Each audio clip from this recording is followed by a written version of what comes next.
بسم اللہ الرحمن الرحیم۔ السلام علیکم۔ حضرت حنظلہ رضی اللہ عنہ کہتے ہیں کہ ایک مرتبہ ہم لوگ حضور صلی اللہ علیہ وسلم کی مجلس میں تھے۔ حضور اقدس صلی اللہ علیہ وسلم نے نصیحت فرمائی جس سے دل نرم ہو گئے اور آنکھوں سے آنسو بہنے لگے اور ہمیں اپنی حقیقت ظاہر ہو گئی۔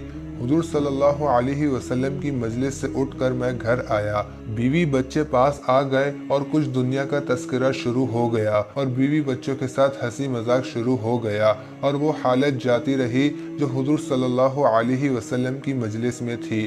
ایک دم مجھے خیال آیا کہ میں پہلے کس حال میں تھا، اب مجھے کیا ہو گیا۔ میں نے اپنے دل میں کہا کہ تو منافق ہو گیا کہ ظاہر میں حضور اقدس صلی اللہ علیہ وسلم کے سامنے تو وہ حال تھا کہ تو رو رہا تھا اور اب گھر میں آ کر تیری یہ حالت ہو گئی۔ میں اس پر افسوس اور رنج کرتا ہوا اور یہ کہتا ہوا گھر سے نکلا کہ حنظلہ تو منافق ہو گیا۔ سامنے سے حضرت ابو بکر صدیق رضی اللہ عنہ تشریف لا رہے تھے۔ میں نے ان سے عرض کیا کہ حنظلہ تو منافق ہو گیا۔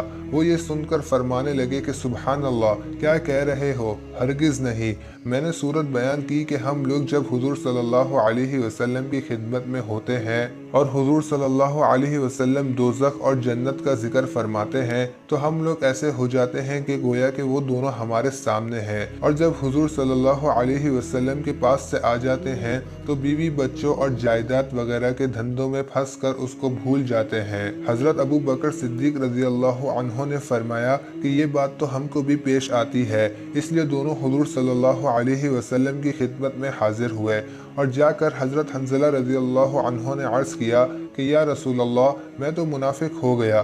حضور صلی اللہ علیہ وسلم نے فرمایا کیا بات ہوئی؟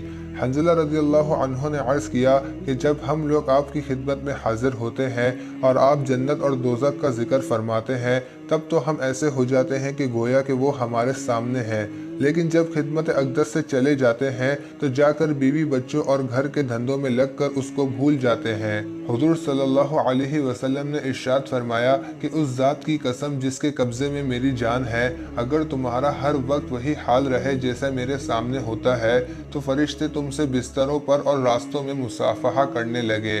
اس واقعے سے ہمیں یہ پتہ چلتا ہے کہ آدمی کے ساتھ انسانی ضرورتیں بھی لگی ہوئی ہیں جن کو پورا کرنا بھی ضروری ہے۔